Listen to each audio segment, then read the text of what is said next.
Alright guys, I'm not proud of myself today. I held too long on a trade. You know, I'm going to say I got lucky that I was able not to lose as much, but I shouldn't have held the way I did. I believe, honestly, I was just frozen. I really was like, what just happened? And, you know, part of it could be from a lack of sleep. I didn't really sleep too well last night, so I can blame it on that, but I also can't put everything on excuses, and honestly, I deserve to lose on this trade. So SINT comes up on the scanner, and SINT, I've traded it before. So on the 1 minute chart, I'm looking at this on the 1 minute chart. Okay, has a nice candle, and then I'm looking at 10-second for an entry. So I get in at 401, 401. So right here. So I get in for an average of 566. So I kind of get filled in a little bit high, right at the top of this red candle right here. And I try to sell. As soon as it pops up here. Let's see right here. Yeah, as soon as it pops up here, I try to sell, and nothing. Couldn't get filled. Flushes down, and it keeps flushing. And I'm in 200 shares. So it's a starting position. I didn't go all in. That's my new starting position, and I'm holding down here. And I'm like, what did I just do? And honestly, I'm holding for 13 minutes. Really bad hold time. Honestly, I'm not proud of it. And I I had a feeling this was gonna happen. So I'm holding, and it's actually breaking VWAP. I'm like, oh, okay. And then I'm like, all right, well, it's starting to flush down right here, right? So I sell right here for a loss of 20 cents, basically. So I got out 541, got out this candle right here, and boom, immediately shoots up. And I'm like, wow, I deserved it. Really, I did. That's what I get for holding. And I'm like, you know what? I deserve this loss. It should have been more. And I'm going to say I got lucky. And I was like, I feel like the market was just mocking me as soon as this kept going higher and higher. And I was like, wow, okay, well, I'm down $50 on the day, which is not bad. But I was down about like 150, 175. And I was like, there's no way. I'm like, this has to recover. And let's see, what was the news catalyst? Well, this one is a healthcare stock. So they had some headline regarding antiviral activity. Honestly, initially I thought this was going to be a really great move, but then, man, it recovered. And I wish I had foreseen this soon, but I also wish I was able to take out my profit, immediately. So the moment I saw it come up, but honestly, I couldn't get filled, and I was like, well, it's kind of shitty. So, anyways, I'm like, all right, you know what? Beginning trade, it's fine. Down $50. And I want to say I did redeem myself, but I'm still at a loss. I'm a loss of $10. But $10 is not bad. It could have been way more. So AIHS comes up on the scanner, and this is a Chinese stock. And to note, I predicted that this was gonna go higher, but probably not pre-market. I was looking at levels of resistance, and I was like, man, this could possibly reach $5 to $7 depending on how this is going. But I'll tell you where I traded, and it was typically in the beginning of the move. So I took my first trade at 200 shares at 541. So I get in at 293. So at 293, I get in at the bottom of this green candle right over here. So zoom in a little bit. At first, I'm looking at this and I'm like, I don't know. It's a little bit choppy. It's Chinese stock. I was like, I have to wait till there's some volume. I was watching it here. It was just going up, down, up, down. I'm like, no. This is low volume. And volume started increasing slowly. And then I took my first trade at the bottom of this candle. And I was like, okay, we're in. And I get out for an average of almost 20 cents, 17 cents. I got out 310. So I got out immediately. And that was just about 20 seconds, not even 20 seconds, like 13 seconds later, I got out right here at the top of this candle, 310. So I'm like, okay, that's good. So that put me pretty much into, let's see, I was up 17 plus 17, so that's about $34. I was up $34 on the day.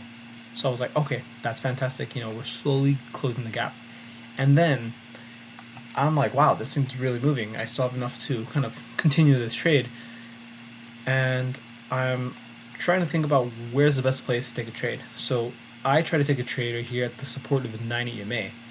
So I took my next trade at 445.22. So I try to get in right here, right in this candle, in this 10-second candle. I got filled in. I would say at the bottom, I got filled in at 385, 384, 200 shares. I sell a couple seconds after, so right in this candle. Let's see, 547, 545. So I sell right here. I sell one share here, and it drops.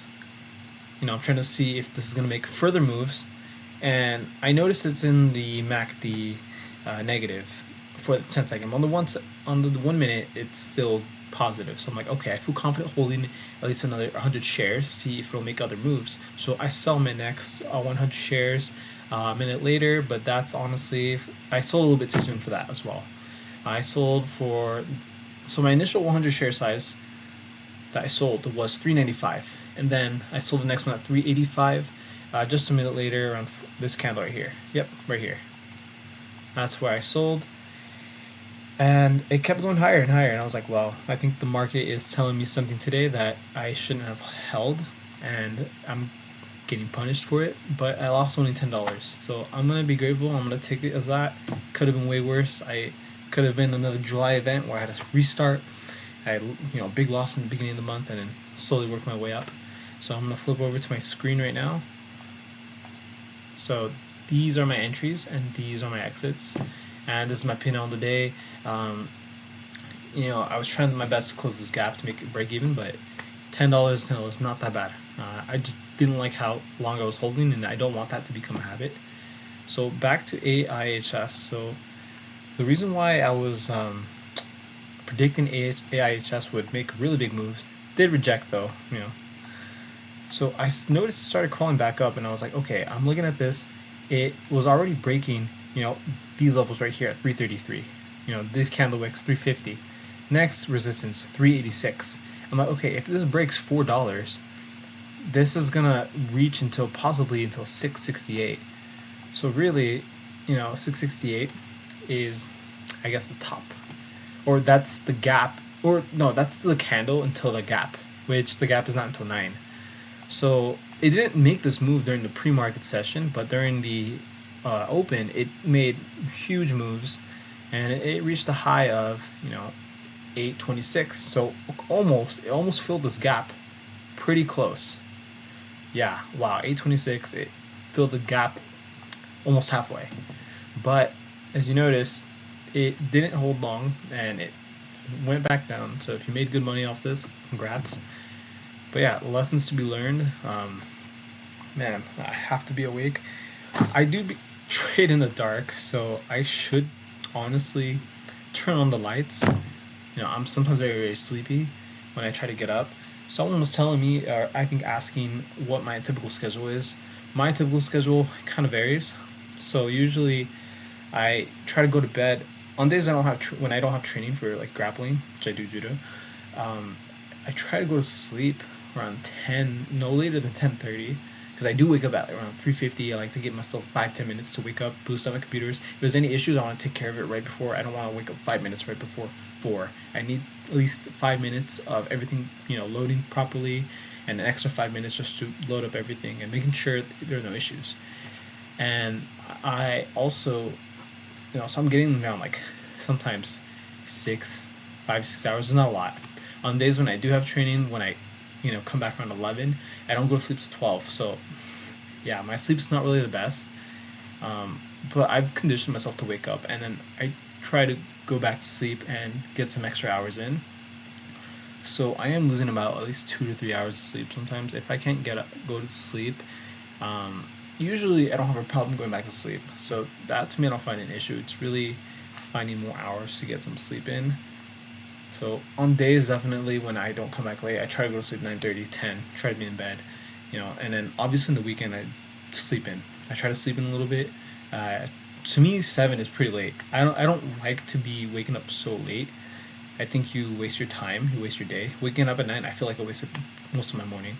To me, waking up at 7 is perfect. I go to bed around 10, 11.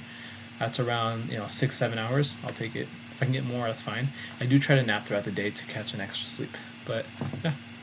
So tomorrow, I'm turning on the lights. Making sure I'm awake. I know today I have training, so I have to be awake. I don't want tomorrow to be a devastating red day. So in order to prevent that, I'm gonna just be awake, be alert. If I come across a stock like SINT, let's see. If I come across SINT again, I mean, not that I will, like the exact same way, but I would say I have to just take my loss immediately. In the moment it drops down, I need to be out immediately.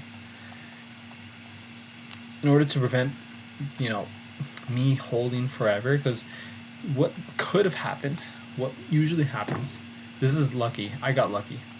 Sometimes it'll stay right here, and my average was around $563, almost $200. I'm almost down almost $200, and liquidity could have died. Volume could have just stayed dead here, and nothing could have happened for the rest of the morning, and that would have been devastating. So, what was the problem with this? Well, it did have a micro pullback. There was a lot of buyers, but then immediately sold off under VWAP. So that wasn't really. Maybe looking at this chart on. Sorry, I got allergies. Looking at this chart in conjunction with the level 2, I need to start making this decision where, okay, is this a move that's gonna hold for a possible trend up higher within, this 10-second chart, or is this gonna flush further? But honestly, let me know what you guys think. What do you think you guys would have done in this situation? So you obviously take stop loss. I should have just sold right here. It would have been close to break even, if anything, and I think it would have been less of a stressful morning. And then likely what I could have done is, if there was nothing going on, I was watching this. I was on this whole time. So since there was nothing going on, since I had seen this, I was like, okay, I see there's a breaking VWAP. Possibly I would have been able to take my second trade, onto this break, somewhere around this area, and profited from there. But man, definitely getting a good night's rest definitely plays a part into trading. You can't trade when you're not thinking properly, or you can't think properly when you trade if you don't get enough sleep or quality sleep. So I'll leave it at that, and we're gonna do good this month. Going forward, I told myself, since this year started, we're gonna be profitable every month, and I'm going to increase my account value by so much that I don't even know. I mean, obviously I have the goal, 25,000, but I want to surprise myself, and it'll take a little bit longer. I don't think we'll reach that goal by the end of this year, but I anticipate by the end of this year my account should be over 5 figures. But alright, you guys have a good day. Get some sleep. Take care.